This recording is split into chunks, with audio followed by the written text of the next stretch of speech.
Bonsoir, mon père. Bonsoir, cher Andrea. Merci pour votre présence au milieu de nous. C'est vraiment un honneur. Merci de partager, de nous enseigner. C'est vraiment super. Nous vous laissons la parole. Alors, shalom, chers tous. Shalom. Bien. Donc, vous allez voir de temps en temps ma voix grésille. C'est la grippe qui me frappe de plein fouet. Mais voilà, je pense qu'avec la grâce de Dieu, nous allons faire le mieux pour nous faire entendre. Ça va, vous m'entendez? On vous entend, mon père. Ok. Nous te bénissons, Seigneur, et te glorifions pour la puissance de ton nom. Toi qui nous enseignes tes mystères, toi, Seigneur, qui te révèles par ta parole, et toi qui inspires, Seigneur, le corps de l'Église, nous voulons la présence et la puissance de ton Esprit Saint, qu'elle soit à l'œuvre et nous ouvre à l'intelligence de ta divinité, de la Sainte Écriture et de ta sainte doctrine. Gloire et louange à toi, Seigneur. Amen. Voilà, c'est donc le frère Israël Marie de la Croix Glorieuse, Père Trinitaire.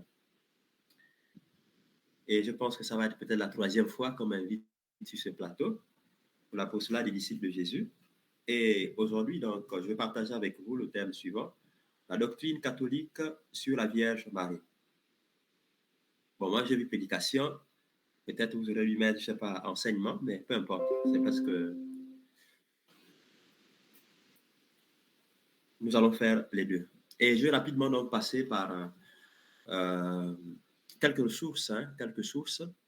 Voilà pour les catholiques. Donc, vous avez le catéchisme de l'Église catholique, là. Le catéchisme de l'Église catholique. Et là-dedans, vous avez toute la doctrine, tout ce que dit l'Église catholique sur la Vierge Marie.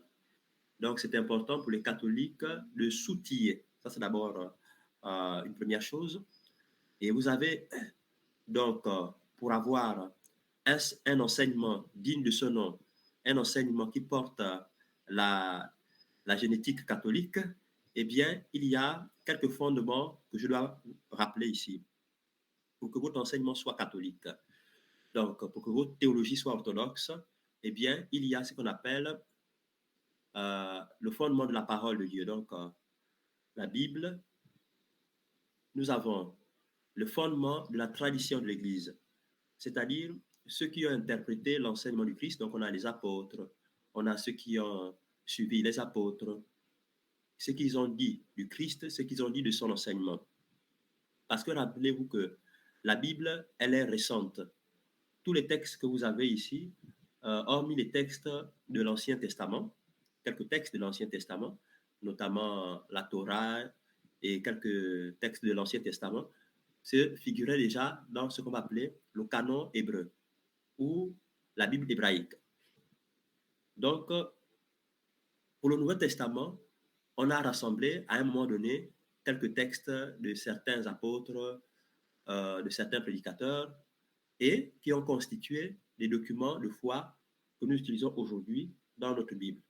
Donc, la Bible catholique, je dirais la Bible, pas seulement catholique, la Bible s'est constituée au fil des temps. Ce n'est pas un livre qui est tombé du ciel, eh bien, ça a eu une composition, ça a eu un rassemblement. Et donc, dans les premiers conciles, je crois au 3e, au 4e, au 5e siècle, si je ne me trompe pas, mais c'est quand même à vérifier, eh bien, on a commencé à travailler sur les écritures qui vont servir d'authenticité, qui vont provoquer la foi, qui suffiront pour provoquer la foi. Et donc, on a rassemblé ce qu'on va appeler aujourd'hui le canon des écritures. Mais il y a d'autres textes qui peuvent nous aider à comprendre la réalité de l'écriture. Donc, s'il vous plaît,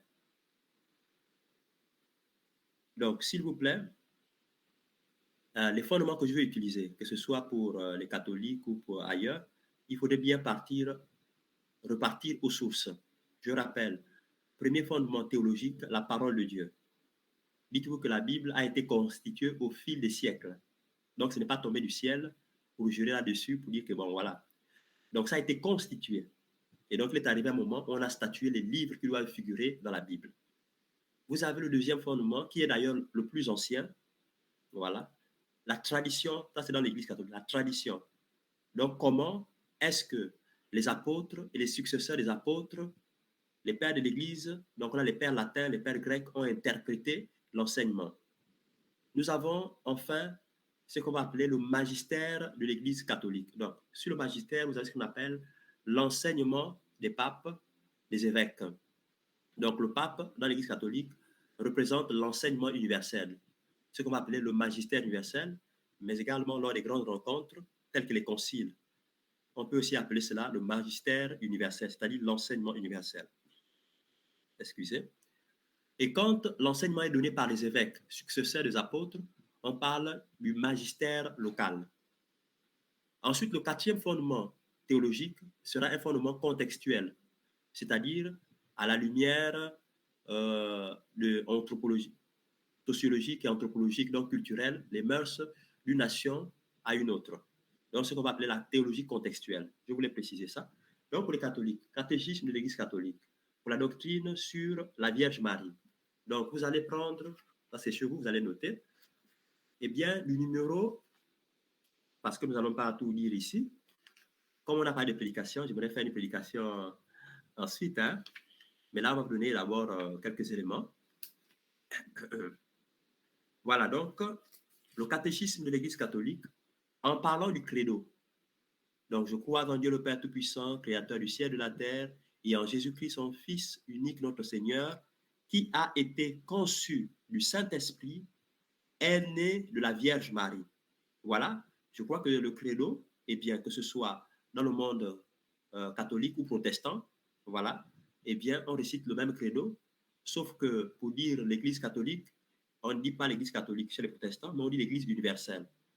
Mais entendez bien que le mot universel catholique, catholique signifie universel. C'est ça en réalité. Voilà, donc on parle à partir de ce paragraphe commun à toutes les églises, du moins pour ceux qui récitent le credo, conçu du Saint-Esprit, né de la Vierge Marie. Petite introduction. En parlant de la doctrine de l'Église. Ce que la foi catholique croit au sujet de Marie se fonde sur ce qu'elle croit au sujet du Christ. Mais ce qu'elle enseigne sur Marie éclaire à son tour sa foi au Christ. Dans cette petite introduction, la doctrine de l'Église catholique dit ceci, qu'on ne peut pas parler de Marie en dehors du Christ.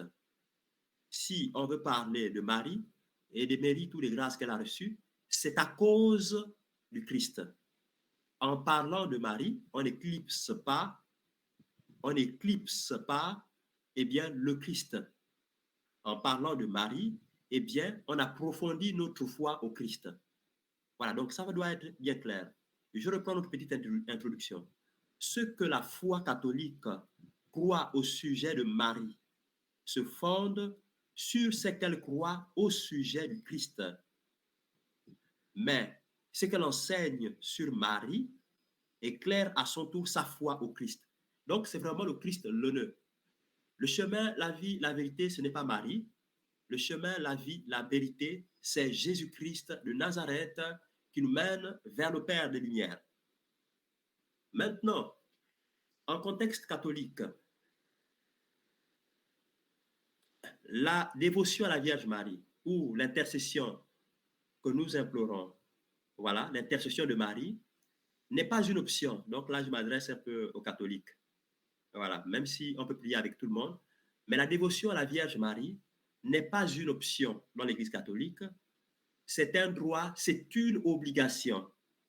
Donc, vous pouvez ne pas faire les neuvaines à Sainte Rita, ainsi de suite, mais le rosaire, la vénération à la Vierge, pour le catholique, est une obligation.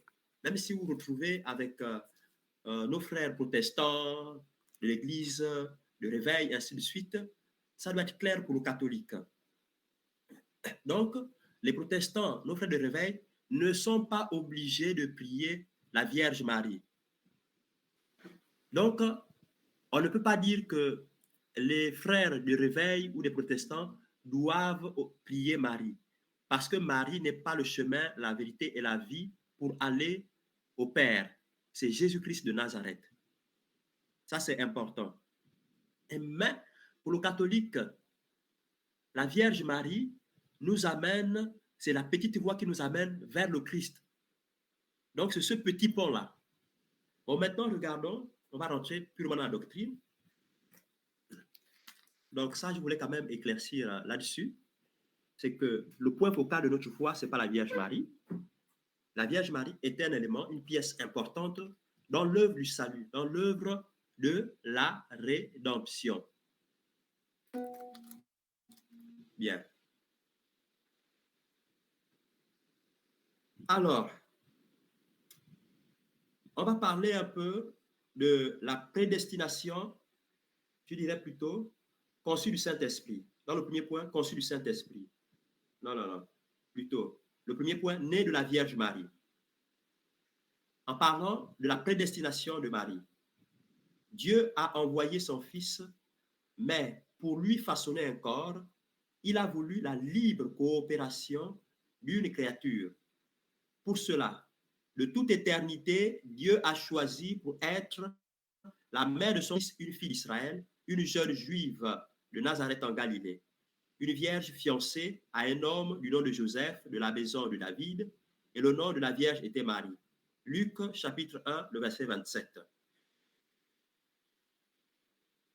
Il faut dire que Dieu prépare, eh bien, la Vierge prépare, eh bien, celle qui va accueillir le Fils de Dieu. Ben, je vous ai dit que de temps en temps, je vais me moucher là, parce que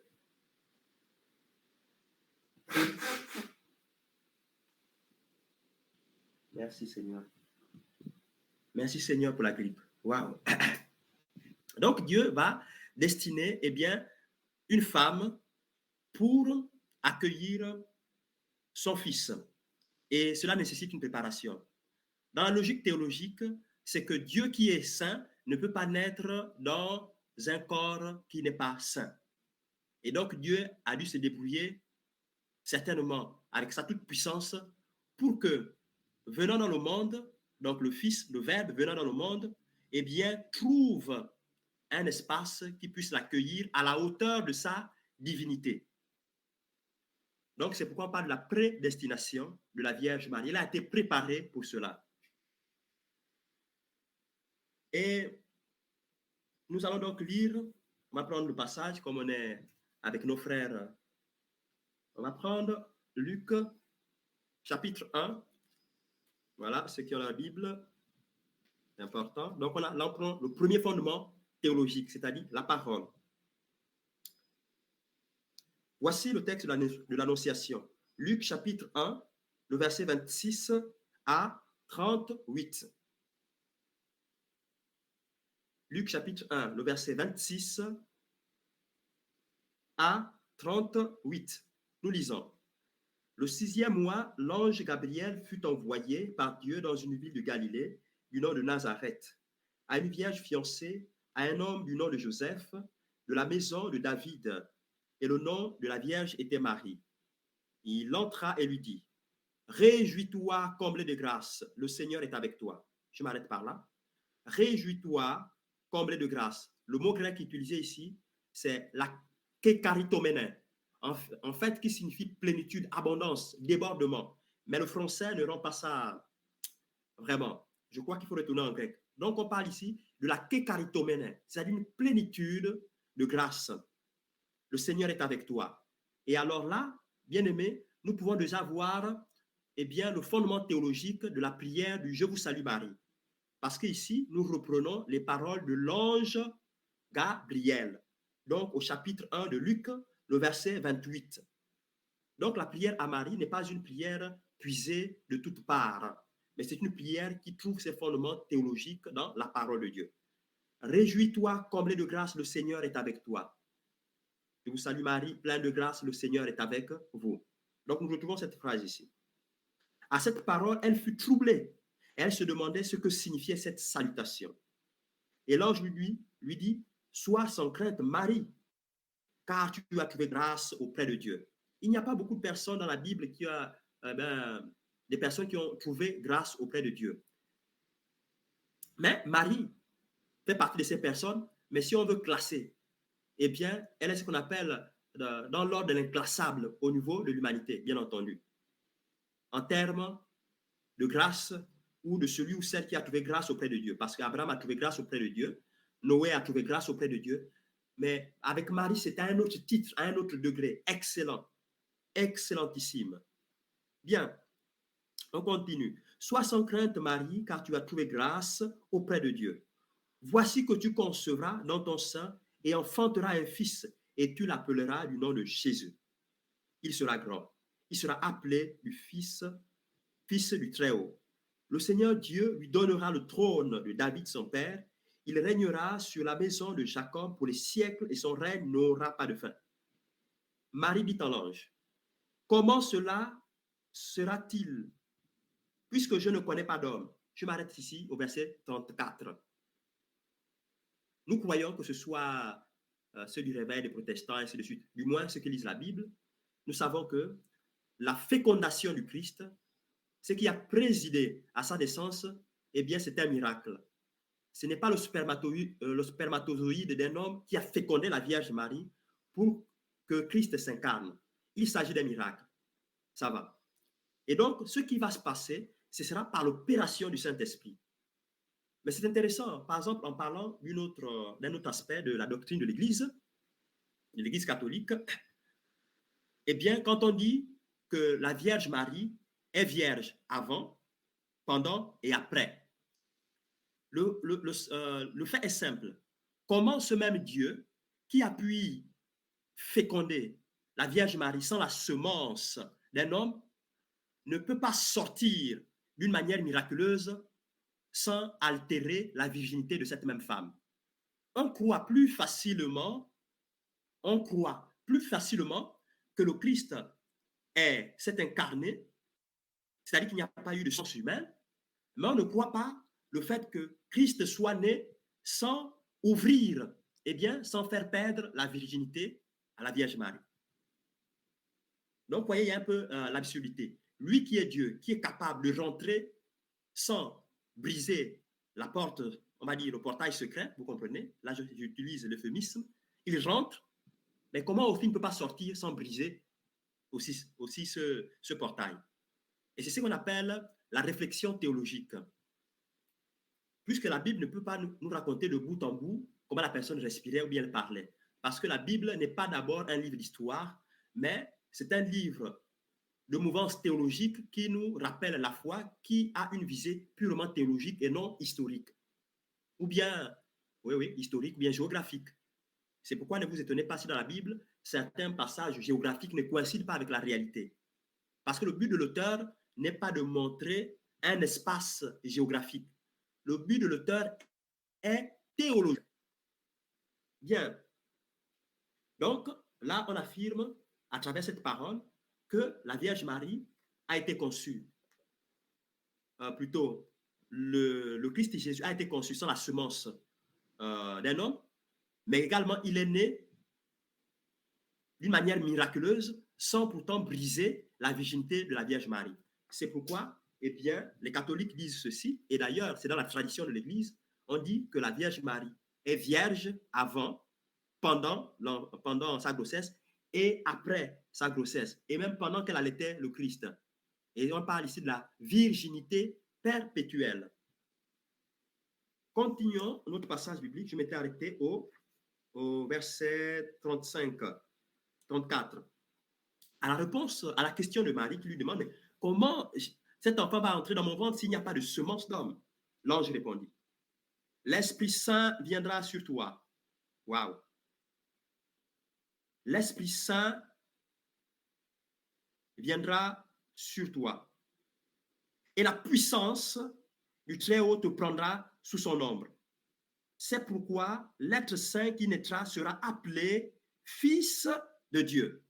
Je m'arrête au verset 35. Nous avons ici une manifestation trinitaire. Quand je parle trinitaire, c'est-à-dire nous avons la manifestation du Père, du Fils et de l'Esprit Saint. On parle, l'ange lui-même dit, l'Esprit Saint. Donc on a l'opération du Saint-Esprit sur la Vierge Marie. On a la puissance du Très-Haut qui est l'expression qui renvoie au Père. Et enfin, on a l'expression de fils, donc l'enfant. Waouh! Et même si on ne trouve pas le mot Trinité dans la Bible, parce que ça, mais ce mot désigne la personne du Père, du Fils et de l'Esprit Saint. Je dirais le Dieu, Père, Fils, Esprit Saint, leur opération. Donc, ça a toute une logique. Et d'ailleurs, le mot Trinité est inventé par Tertullien. C'est un père, c'est un écrivain ecclésiastique avant le 5e, 6e siècle. Et c'est pourquoi, chers chrétiens, je vous demandais d'aller faire l'histoire de l'Église. C'est important parce que ça nous permet de recadrer notre foi et parfois certaines définitions ou certaines compréhensions selon le contexte. Donc, nous avons ici l'ange Gabriel qui nous donne ici l'opération de 3 personnes. L'Esprit Saint viendra sur toi et la puissance du Très-Haut te prendra sous son ombre. C'est pourquoi l'être saint qui naîtra sera appelé Fils de Dieu. Et voici qu'Élisabeth apparente vient elle aussi de concevoir un fils dans sa vieillesse, et elle en est à son 6e mois, elle qu'on appelait la stérile. Car rien n'est impossible à Dieu. Waouh! Souvent, quand nous faisons nos discussions,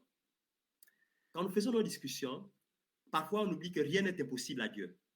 Et nous mettons Dieu dans les 4 murs de la raison. C'est-à-dire, quand nous n'avons pas compris quelque chose avec notre raison, on dit ça, ce n'est pas vrai. L'ange lui-même dit, car rien n'est impossible à Dieu. Waouh! J'aimerais que quand même ce soir, on puisse rentrer dans une autre dimension de la foi. Et j'ai envie d'appeler ça l'immersion dans la foi ou le baptême dans la foi. Une descente dans la foi dans une autre dimension. Et ça, c'est important parce qu'il faut comprendre que l'entendement seul ne suffit pas.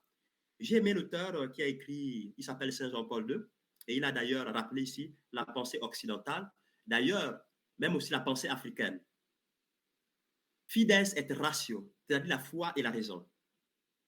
Eh bien, ce sont 2 éléments qui permettent à l'homme d'être stable et équilibré. Là où la raison s'arrête, la foi vient suppléer, vient entraîner, vient faire immerger la raison dans une autre dimension. Donc, on ne peut pas séparer foi et raison. Et c'est pourquoi, parenthèse, je sais que j'ai affaire ici à des Africains comme moi, mes frères et sœurs, c'est pourquoi la science, au niveau de l'Afrique, nous n'avons pas eu, on va dire, cet éclatement de la science où on séparait la foi et la raison. Parce que pour l'Africain, la science est spirituelle et la spiritualité est aussi science. Ça, c'est important. Et l'Africain le savait depuis. Et pour votre gouverne, vous savez que les dernières recherches, même déjà depuis Cheikh Anta Diop et avec Théophile Obenga, eh bien, on a prouvé que c'est l'Afrique noire qui va civiliser la planète Terre. Voilà, la première civilisation en termes de science, en termes même de spiritualité. Et ça, c'était pour votre gouverne. Voilà, je sais qu'il y a des gens qui aiment la science ici, mais voilà, il faut avoir une âme africaine, comme je le disais, une âme africaine pour comprendre la Bible. Je ne parle pas de la peau africaine. Bien aimé, il faut avoir une âme africaine pour comprendre la Bible. Et souvent, je me suis quand même un peu étonné quand j'écoute des intellectuels africains qui me disent « Ah, mes frères, père, mais écoute, tu sais, on a nos cultures et tout. Et puis, la Bible, là, c'est l'histoire, c'est une affaire des Occidentaux. » Et puis, c'est un intellectuel qui parle, un universitaire. Et à moi de lui dire, bon, nous allons parcourir de bout en bout la Bible. Si tu as déjà lu de la Genèse jusqu'à l'Apocalypse, et tu me montres là où il y a un pays, par exemple, comme la France, tu me montres. Si on cite l'Allemagne, eh bien, vous me montrez. Si on cite les États-Unis, eh bien, montrez. Voilà. Et si vous lisez bien la Bible, de la Genèse à l'Apocalypse, on vous parle de l'Égypte, de l'Éthiopie, de la Libye, du Soudan, de la Nubie. Bien aimé, j'espère que l'Égypte, la Libye se trouvent en Europe. Ouais, l'Égypte et la Nubie se trouvent en Europe, bien aimé. C'est intéressant. Et donc, il faudrait quand même qu'on ait ce qu'on appelle une honnêteté intellectuelle quand nous parcourons quand même certains documents. Qu'on ne prenne pas seulement des opinions, mais qu'on les défende avec certaines preuves. Et si vous lisez la Bible, vous allez voir que c'est une culture africaine et orientale.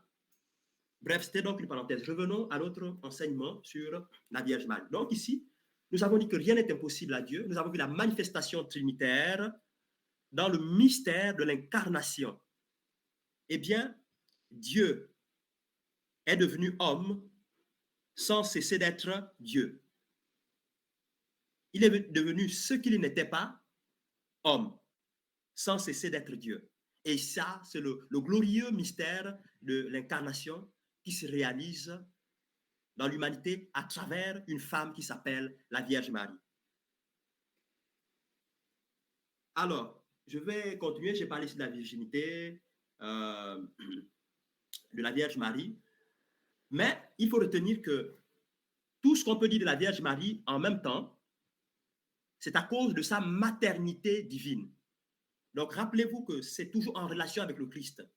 Quand on veut parler de la Vierge Marie, n'isolez pas le Christ. On ne peut pas parler de la Vierge Marie en dehors du Christ. Chaque fois que nous parlons de ce que Dieu a accompli en la Vierge Marie, bien aimé, nous parlons des merveilles de Dieu dans l'humanité. C'est puissant.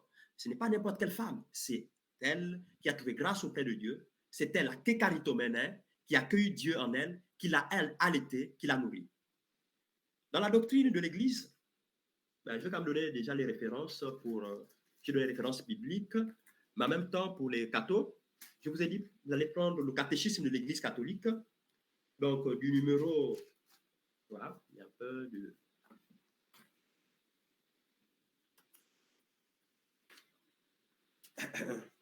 Donc, du numéro 484, notez bien, catéchisme de l'Église catholique, numéro 484 jusqu'au numéro 511.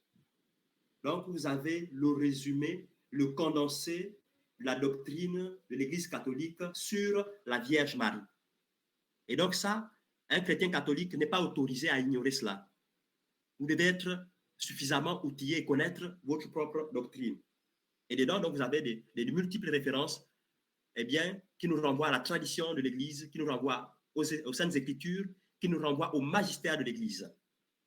Donc, quand je parle du magistère de l'Église, le credo que, par exemple, les protestants et les catholiques récitent, mais ce n'est pas Jésus qui a laissé tel que c'est, mais c'est un travail des conciles. C'est un travail des conciles, donc c'est une réflexion théologique. Donc, si on récite aujourd'hui ce credo, ça nécessite un travail théologique. Et donc, c'est important de connaître que la source qui nous permet également de nous enraciner, de mieux comprendre les Écritures, eh bien, c'est la tradition de l'Église, en même temps le magistère de l'Église. Pourquoi on ne dévie pas? Bien, qu'est-ce qu'on va dire? Il y a beaucoup de choses un peu à dire. Alors, parce que comme je vous ai promis, une petite prédication sur un petit thème que je vais glisser. OK? Donc, l'Église catholique, avec sa longue tradition, dit de Marie qu'elle est toujours vierge. Et c'est vrai, certains vont rappeler le passage, là on parle des frères de Jésus. Mais attention, il y a l'autre Marie. La tradition de l'Église a vu dans ce qu'on va appeler les frères de Jésus, on parle de l'autre Marie. Il y a plusieurs Maries, devant à la croix. Et c'est pourquoi il faut retourner lire les textes originaux. Bien. Donc l'Église catholique croit, avec la tradition de l'Église, que Marie est toujours vierge. Toujours vierge. C'est pourquoi on l'appelle la Vierge Marie. Parce que ce qui a été accompli en elle, bien aimé, c'est quelque chose d'extraordinaire, c'est explosif. Maintenant, retenez, ouvrez bien les oreilles. Marie a été aussi sauvée. Là, je m'adresse aux catholiques. Parce que parfois, nous disons des choses et puis les autres ont parfois raison un peu de nous matraquer sur. Je reprends. Marie a été aussi sauvée. Marie a été aussi rédemptée. Cependant, voici ce que la tradition de l'Église dit. Dieu, qui n'a pas le temps et l'espace, avait déjà appliqué les mérites du Christ, donc le Christ qui allait mourir, et là il faut rentrer ce qu'on va appeler le temps théologique, qui n'est pas le temps de l'espace, parce que Dieu n'a pas le temps de notre temps. Bien aimé, et là c'est une autre dimension. On va parler ici du temps théologique. Dieu, sachant que son fils allait mourir, avait déjà appliqué ces mérites-là sur la Vierge Marie. Et c'est pourquoi on dit, l'Église catholique dit que la Vierge Marie a été aussi sauvée. Et c'est pourquoi, dès sa conception, elle est née sans péché. sans le péché originel, elle n'a pas connu aussi le péché personnel. J'espère que les cathos ont bien pigé. Voilà, Marie a été aussi sauvée. Elle est la première des sauvées. Elle a bénéficié d'une manière excellente des mérites du Christ, des fruits de la passion du Christ. Voilà, chers cathos, j'espère que vous êtes assis. C'est bon. Donc, ne dites pas que Marie n'a pas été sauvée. Non, Marie a été sauvée aussi. Mais elle n'a pas péché. Parce que le Seigneur a appliqué dans l'ordre théologique eh bien, les mérites de son Fils pour que Marie puisse concevoir le Saint des Saints, Jésus-Christ de Nazareth. Parce que lui étant saint, ne pouvait pas naître dans un corps qui a connu le péché. Donc la logique, ça, c'est ce qu'on appelle la logique de la foi, la logique théologique. Que le Saint-Esprit nous ouvre puissamment encore l'intelligence. Et j'aime bien ce passage de Luc quand il parle des disciples de Maïus à la fin, chapitre 24, je crois, si je ne me trompe pas, 24 ou 21, 21 ou 24. À un moment donné, ils sentaient comment le Christ ouvrait leur intelligence à la parole. Waouh! Et quand il parlait, ils sentaient comme si ça se chauffait. Et donc, bien aimé, que le Saint-Esprit nous ouvre à l'intelligence de la parole. Amen. Merci Seigneur. Et donc, on a parlé de beaucoup de choses. Maternité divine. Voilà. Bien. Marie, il y a eu des débats. Hein? On dit non, Marie est la mère de Jésus. Marie n'est pas la mère de Dieu. Ça, c'est des débats depuis le 3e, 4e, 5e siècle. Ça a été tranché. Marie est la mère de Dieu. Donc, la Théotokos. Marie est en même temps la Christotokos. Voilà, Christotokos. Elle est Théotokos, c'est-à-dire mère de Dieu. Elle est Christotokos, c'est-à-dire mère de Jésus-Christ. Parce qu'on ne peut pas séparer Jésus-Christ en disant non, Marie est seulement la mère de la chair du Verbe. Non, on ne peut pas séparer Dieu. Ce Dieu qui s'est incarné ne sera plus jamais séparé. C'est pourquoi l'Église dit que Jésus-Christ, eh bien, a une âme, un corps, un esprit. Mais il a deux volontés naturelles, la volonté divine et la volonté humaine. Les deux volontés ne s'opposent pas, mais l'une est subordonnée à l'autre. Ce que dans sa volonté divine, ils avaient décidé avec le Père d'accomplir, eh bien, il accomplit dans sa volonté humaine. C'est formidable, bien-aimé. Ça, il faut prier, il faut mettre vos genoux au sol, parce que la théologie se fait en ayant les genoux au sol, c'est-à-dire la prière. Même si vous avez lu des livres, vous avez fait le grec, l'hébreu, ça ne suffit pas. Parce que le théologien du Fils, c'est bien le Saint-Esprit. L'explicateur du Fils, c'est le Saint-Esprit. L'explicateur du Père, c'est Jésus-Christ de Nazareth. Et si nous voulons comprendre Jésus-Christ, nous devons accueillir la puissance et la présence du Saint-Esprit. Bien aimé, je ne vais pas m'attarder là-dessus et j'en viens sur la prédication, puisque j'ai vu le thème, eh bien, prédication. Voilà, pour ne pas vous laisser sur la fin. Et donc, je vais donner quelques aspects bibliques. Mais avant,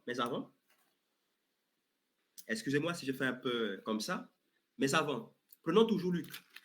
Il y a certains, parfois, de nos frères d'à côté, à tort ou à raison, parfois qui disent, mais pourquoi honorer la Vierge Marie? Il faut d'abord préciser. On prie la Vierge Marie. C'est vrai que le même mot en français n'est pas riche pour différencier quand on prie un Dieu et quand on prie une personne. Prenons un exemple. Nous sommes presque tous des francophones ici.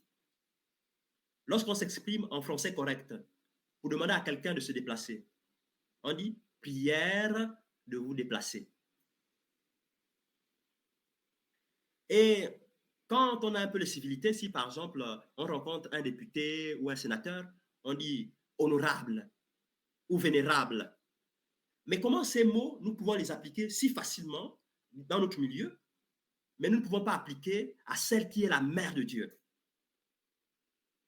Et retenons un peu de ce qui, s'agissant de la vénération, parce que même les catholiques ne comprennent pas aussi souvent. La vénération, donc on prie la Vierge Marie, mais on n'adore pas la Vierge Marie. Puisque nous nous exprimons en français, il n'y a pas un mot qui différencie. Quand on dit prière qui s'adresse à quelqu'un, je prie quelqu'un de pouvoir penser à moi. Je prie. C'est-à-dire c'est une demande. Donc, quand les chrétiens catholiques, lorsque vous priez la Vierge Marie, c'est-à-dire c'est une demande où vous partez, vous dites, ben, écoute, est-ce que tu peux dire quelque chose sur moi vers ton fils Jésus, à ton fils Jésus? Et chaque fois, nous expérimentons ça dans notre vie. Si tu connais la maman d'un député, Et voilà, tu veux passer sur le député, tu connais la maman, tu dis, bon, maman, écoute, essaye de parler de mon cas à monsieur le député. Et si la maman vous aime très bien, ben voilà. Mais ce qui est magnifique, c'est que la Vierge Marie aime tous ses enfants. Et comme j'aime toujours dire, l'église catholique, ce n'est pas l'église de quelqu'un, c'est la maison de tous. Et j'ai dit à mes frères d'à côté, non, c'est notre maison à tous. Amen. Et un petit témoignage quand même. J'ai remarqué que les dévotes, ceux qui vraiment qui font une expérience formidable avec la Vierge Marie, parfois c'est les protestants. C'est incroyable. J'ai vu au Congo, Brazzaville, quand j'y étais, ceux qui fréquentent nos grottes mariales, c'est les protestants, c'est les gens du salutiste, les salutistes. Mais c'est exceptionnel. C'est magnifique. Et parfois, c'est eux qui nous disent, mais écoutez, mais la Vierge, la puissance du chapelet. Mais ne vous en faites pas. J'ai déjà vu des pasteurs en cachette faire qui font le chapelet. Ne vous en faites pas. Ne vous en faites pas. Donc, c'est notre maman à tous. Notre maman à tous. Maintenant, revenons avant la petite prédication. Revenons. Voici ce que la Vierge Marie va dire. Donc Luc chapitre 1, le verset 46. Je vais m'arrêter où? À 56. Luc chapitre 1, le verset 46 à 56. La vénération de la Vierge Marie. On va écouter. Je vais me forcer de lire ça en français. Marie dit alors, mon âme exalte le Seigneur. Rappelons que Marie le dit sous une onction prophétique. Elle est saisie par le Saint-Esprit et c'est le seul cantique prophétique de Marie qui a été rapporté. Bien aimé. Donc, elle dit ces phrases dans la puissance du Saint-Esprit. Elle dégage, elle déborde d'une onction exceptionnelle. Et donc, il s'agit ici d'un cantique prophétique. Donc, Marie sous l'onction dit ceci. Mon âme exalte le Seigneur et mon esprit tressaille de joie en Dieu, mon Sauveur, parce qu'il a jeté les yeux sur l'abaissement de sa servante. Ouvrons les oreilles. Oui, désormais, toutes les générations me diront bienheureuse. Pourquoi? Car le Tout-Puissant a fait pour moi de grandes choses. Wow, que le Saint-Esprit déverse encore son onction en abondance. Et parfois, en rigolant un peu avec mes frères, je dis parfois ça, on n'a pas besoin du Saint-Esprit pour comprendre ça en français. Donc, au moment où la Vierge Marie prophétise, c'est-à-dire si on était en moins 2000, je ne sais pas combien, cette parole-là prend effet. Désormais, toutes les générations me diront bienheureuses. C'est noir sur blanc dans la Bible. Chers cathos, formez-vous vraiment. Ça veut dire quoi? À compter du moment où on l'a prophétisé, jusqu'à la consommation des siècles. Que tu sois protestant ou catholique ou ceci. Dès que tu découvres le Seigneur Jésus-Christ, dès que tu acceptes Jésus-Christ comme Seigneur et Sauveur, tu dois vénérer cette dame-là. Même si tu ne demandes pas son intercession, mais tu dois la respecter. Désormais, toutes les générations me diront bienheureuse. Et c'est ce que, par exemple, dans un contexte catholique, on dit souvent bienheureux, le bienheureux tel. Bienheureux tel.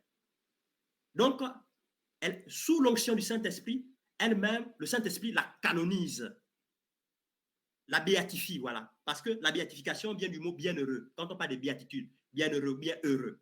Et là, ici, c'est elle qui dit, toutes les générations me diront bienheureuses.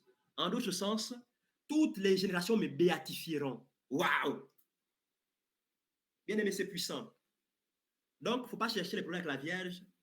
J'ai rencontré des catholiques aussi qui ne font pas le chapelet, qui ne font pas et tout et tout. Ça ne fait rien. Tu n'es pas obligé de prier là. Mais si tu es catholique, normalement, bien composé, tu devais comprendre que c'est obligatoire. Bon, maintenant, quand tu ne le fais pas, eh bien, bon, je ne sais pas pourquoi. Mais voilà, juste demander la grâce au Seigneur de pouvoir comprendre dans la foi ce puissant mystère. Donc, je voulais vraiment m'arrêter là pour prendre ce petit verset. Mettez-le au chevet de votre lit. Quand vos frères d'à côté vous demandent, mais vous posez seulement ça, vous prenez la Bible du frère d'à côté, vous dites, vous avez votre Bible? Amener. C'est-à-dire que vous fouillez le passage biblique dans sa Bible. C'est parce qu'il arrive à des moments, lorsque nos frères d'à côté se forment aussi, on n'a que des passages ciblés. Mais j'invite chaque chrétien catholique, protestant, de réveil, de lire la Bible en intégralité, dans l'intégralité. Parce que lorsque vous sortez un passage de son contexte, eh bien, parfois, on passe ce qu'on va appeler l'hérésie. L'hérésie, ça veut dire, c'est dire une partie de la vérité, mais pas toute la vérité. Ça, c'est ce qu'on appelle l'hérésie. Et donc, pour éviter l'hérésie, on doit contextualiser. Ah, plutôt, oui, retrouver le passage, ce qu'on va appeler le Sitleben, c'est-à-dire dans son contexte, disent les Allemands. Voilà, maintenant, je vais passer quand même, ça c'est l'essentiel. Hein, donc, les catholiques, vous n'adorez pas la Vierge Marie. Comme c'est en français qu'on traduit le mot prière, il n'y a qu'un seul mot pour dire demande, ainsi de suite. Donc, quand je prie quelqu'un, c'est une prière, j'adresse une demande. Donc, à la Vierge Marie, on adresse une demande. Chers catholiques, le chemin, la vérité et la vie, ce n'est pas la Vierge Marie, c'est Jésus-Christ de Nazareth. Ça doit être clair. Vous mettez ça, vous vissez, voilà. Vous n'adorez pas la Vierge Marie. Il n'y a qu'un seul Dieu que nous adorons. Le Père, le Fils et l'Esprit Saint. La Vierge Marie n'est pas seulement mère de Jésus-Christ, elle est mère de Dieu, Théotokos et Christotokos. Et donc, le Fils de Dieu a deux enfantements. Waouh, ça va être fort.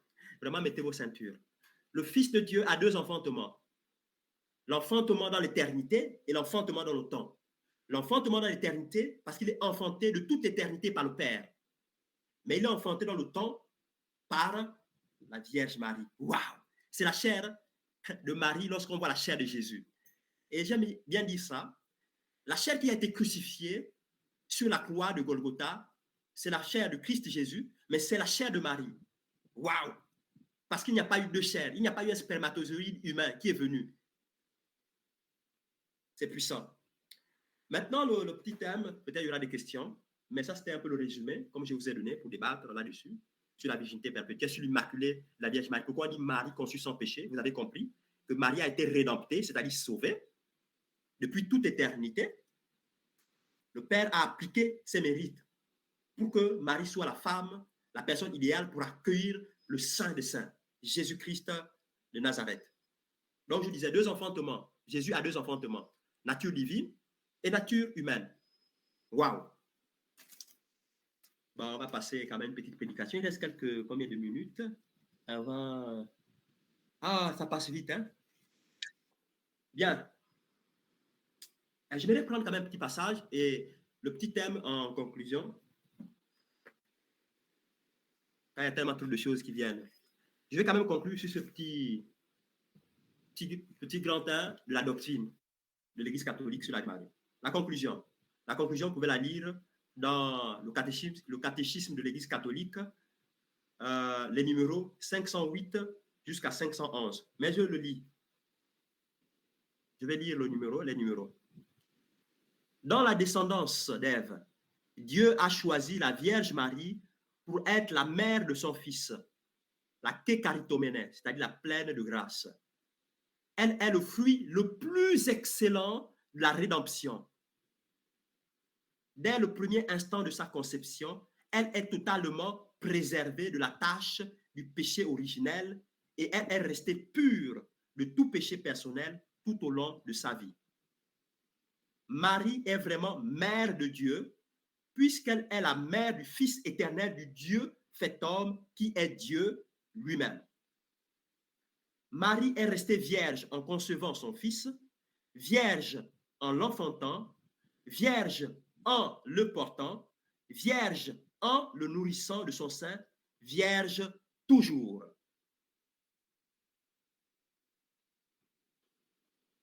De tout son être, elle est la servante du Seigneur.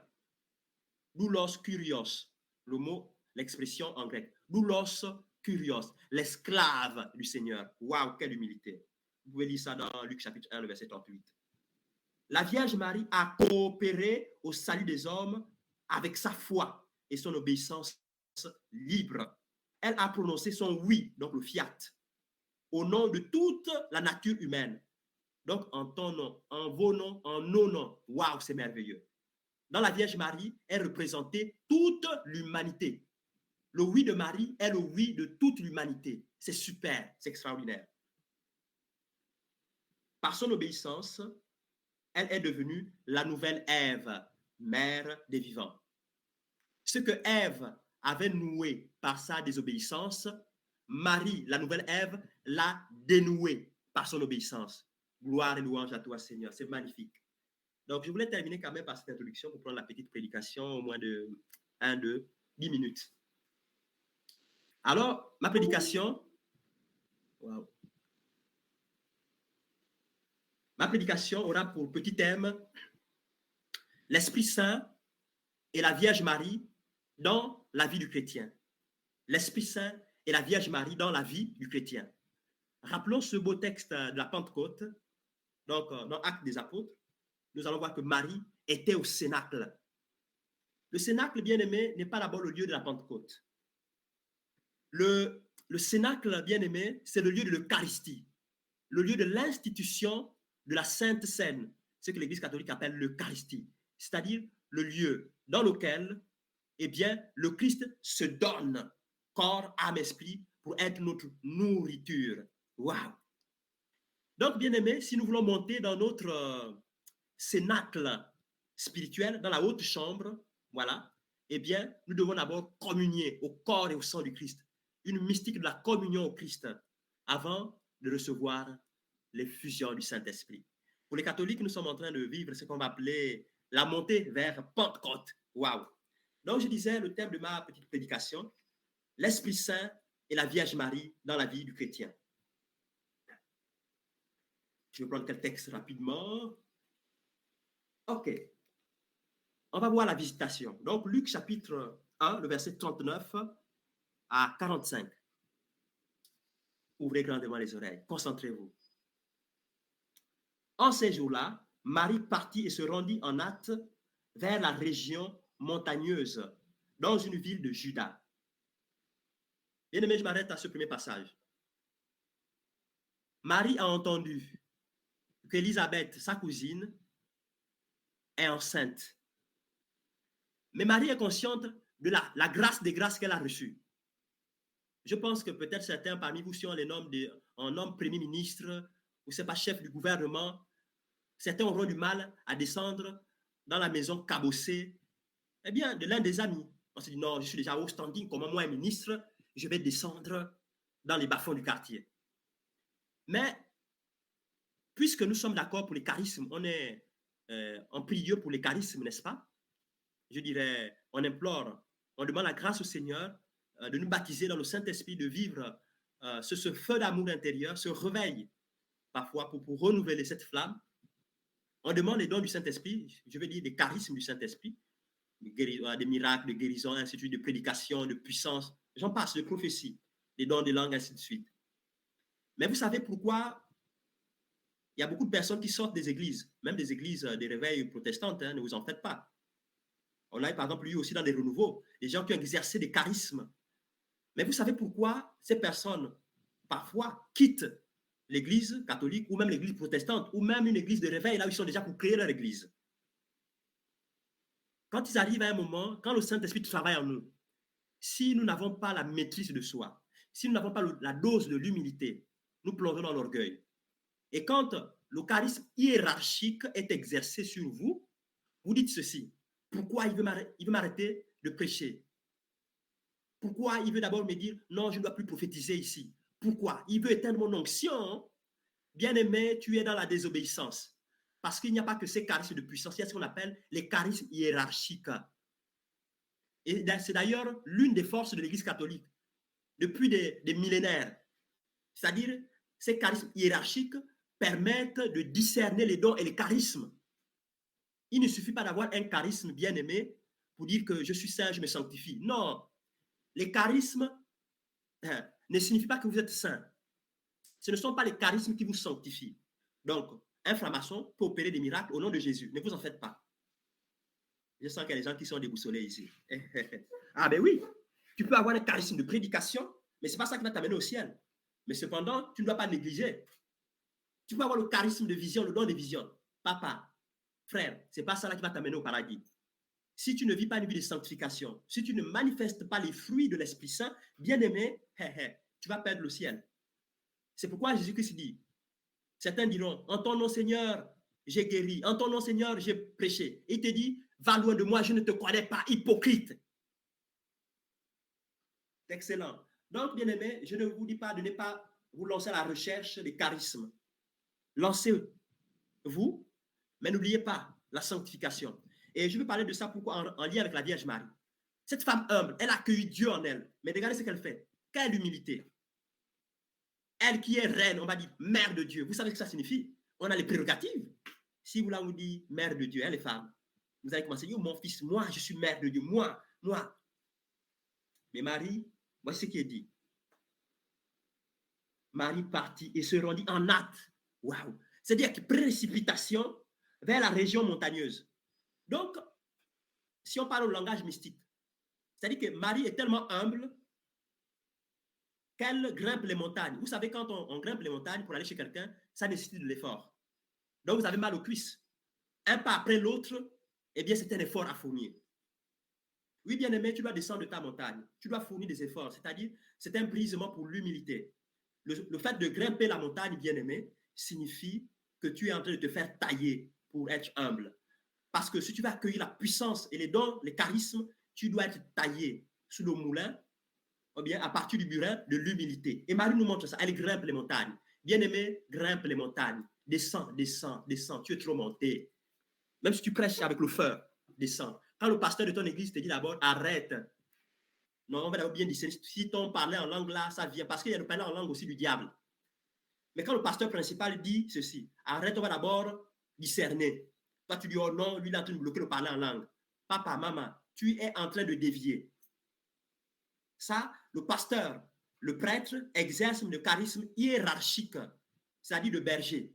Lui, on l'a nommé là, il est responsable. Donc, même s'il n'a pas l'onction comme toi, même si toi, tu prêches mieux que lui, papa, c'est d'abord lui le responsable. Donc, il exerce ce charisme. Donc, avec Marie, on apprend l'humilité. Avec Marie, on apprend l'humilité. Waouh! Que le Seigneur nous délivre du manque d'humilité. Et que la Vierge Marie, voilà, pour ceux qui veulent l'intercession de la Vierge Marie, eh bien, qu'elle nous obtienne cette grâce. Bien. Après, deuxième, donc verset 40, elle entra chez Zacharie et salua Élisabeth. Et il advint, dès que Élisabeth eut entendu la salutation de Marie, que l'enfant tressaillit dans son sein. Et Élisabeth fut remplie de l'Esprit Saint. Ouh!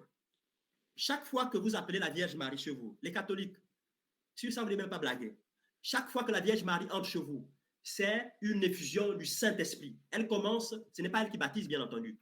Parce que là où il y a la Vierge Marie, bien aimée, il y a Jésus. Il y a le Père, il y a l'Esprit Saint. La Vierge Marie est appelée fille du Père, mère du Fils, épouse mystique de l'Esprit Saint et sanctuaire de la très sainte Trinité. Waouh, c'est un mystère extraordinaire. Ça, il faut avoir le charisme de la foi pour comprendre ça. Cette relation quadruple ou triple avec le Père, le Fils et l'Esprit Saint, elle a accueilli Dieu en elle. Dieu a habité corporellement en elle. C'est puissant, les amis. Mais regardez ce qui se passe. Marie entre donc chez Zacharie, donc la maison de Zacharie. Et on dit, elle salua Élisabeth. Et après, on parle de l'enfant. Donc, on a ici la maison qui est représentée par Zacharie, Élisabeth et l'enfant. Donc, la mère, le père et leur enfant, qui signifie la famille. Chaque fois que Marie, vous confiez à Marie votre famille, il y a un éclatement de la gloire de Dieu et particulièrement un débordement d'onction. Waouh! Je vous suis en train de voir dans la foi beaucoup de personnes qui vont accueillir la Vierge Marie. Que tu sois protestant ou ceci, c'est ta maman, c'est notre maman à tous. Mais tu l'accueilles sincèrement, tu verras et ce soir, tu seras baptisé dans le Saint-Esprit parce qu'elle va t'apporter Jésus. Jésus en toi, Jésus pour toi, Jésus dans ta famille, Jésus pour ton époux, Jésus pour toute la famille. Merci Jésus-Christ de Nazareth. Et Élisabeth signifie la maison de Dieu. Élisabeth signifie maison de Dieu. Bien-aimé, tu vas être baptisé dans le Saint-Esprit. Pour les catholiques, je ne parle pas de sacrement. Là, il s'agit d'un renouvellement parce qu'avec le péché, eh bien, nous avons tendance à éteindre la flamme du Saint-Esprit. Et donc, il nous faut de temps en temps des pentecôtes, voilà, pour renouveler cette flamme. On dit que dès qu'elle a entendu la salutation, l'enfant a tressailli. C'est un autre mot pour dire l'enfant a été baptisé. C'est pourquoi Jean-Baptiste, le cousin de Jésus, parce que Marie est la cousine d'Élisabeth, et donc on va dire frère, hein, on va dire Jean-Baptiste est le frère de Jésus. En Afrique, on ne parle pas de cousin, on parle de frère. Bien aimé, Jean-Baptiste est baptisé par le Saint-Esprit parce que l'enfant Jésus qui est dans le ventre de maman Marie, qui porte Jésus au monde, Jésus baptise du Saint-Esprit. Baptise l'enfant de ce qu'on va appeler une effusion de joie. que le Seigneur Jésus-Christ te baptise du Saint-Esprit, toi qui as accueilli la Vierge Marie comme mère, toi qui l'as reconnue, et qu'il baptise en même temps ton enfant. Si tu es enceinte, que cet enfant tressaille d'allégresse dans la puissance du Saint-Esprit. Je sens une chaleur. Il y a quelques personnes qui sont en train de ressentir maintenant des chaleurs au niveau du ventre et aussi des flammes au niveau du cœur. C'est un ravitaillement spirituel. C'est un feu d'amour qui t'embrase, bien-aimé. N'aie pas peur. Et Élisabeth signifie maison de Dieu. Si tu veux accueillir la plénitude de Dieu, je dirais, si tu veux accueillir la dimension du Saint-Esprit en toi, tu veux être baptisé dans le Saint-Esprit, deviens maison de Dieu. Ton corps ou ta vie, eh bien, à quelle maison appartiens-tu? Est-ce que tu es la maison du monde? Est-ce que tu es la maison du diable? Est-ce que tu es la maison de la chair ou bien tu es la maison de Yahvé? Est-ce que tu es la maison de Jésus-Christ? Deviens la maison de Dieu pour être baptisé dans le Saint-Esprit. Waouh!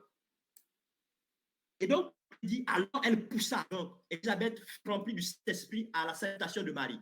Chaque fois que vous demandez l'intercession de Marie, elle vous amène toujours dans la dimension du Saint-Esprit. Elle vous amène toujours à Jésus. Toujours, elle ne s'approprie pas la gloire de Dieu. Et c'est pourquoi Marie n'éclipse pas Dieu, mais elle donne Dieu. Elle donne Jésus à ses enfants. Élisabeth a donc poussé les cris de joie. Un grand cri. Béni es-tu entre les femmes et béni le fruit de ton sein. Et là, ça fait partie de la prière de Je vous salue Marie. Tu es bénie entre toutes les femmes et Jésus, le fruit de tes entrailles, est béni. C'est ça, c'est biblique. Donc, j'invite vraiment aux jeunes cathos, lisez, mangez, fait. Dans Jésus, le verset 8, il est écrit, ce livre de loi ne se donne pas de ta bouche, tu médites jour et c'est alors que tu réussiras dans tout ce que tu te prendras. Luc 4,4, Matthieu 4,4. L'homme ne vit pas seulement de pain, mais de toute parole qui sort de la bouche de Dieu. Psaume 1. Eh bien, c'est lui qui s'abreuve ou un arbre planté, plein des sous du fruit, attend en temps de saison. Bien-aimé, tu donnes toujours du fruit parce que tu bouffes et tu manges la parole de Dieu.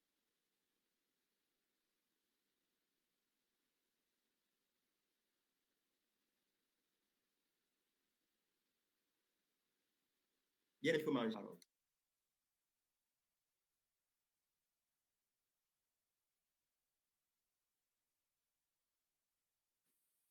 Frère, si tu acceptes Marie te dit, ne vous inquiétez pas. Voilà. Donc, demande son intercession, n'est pas honte.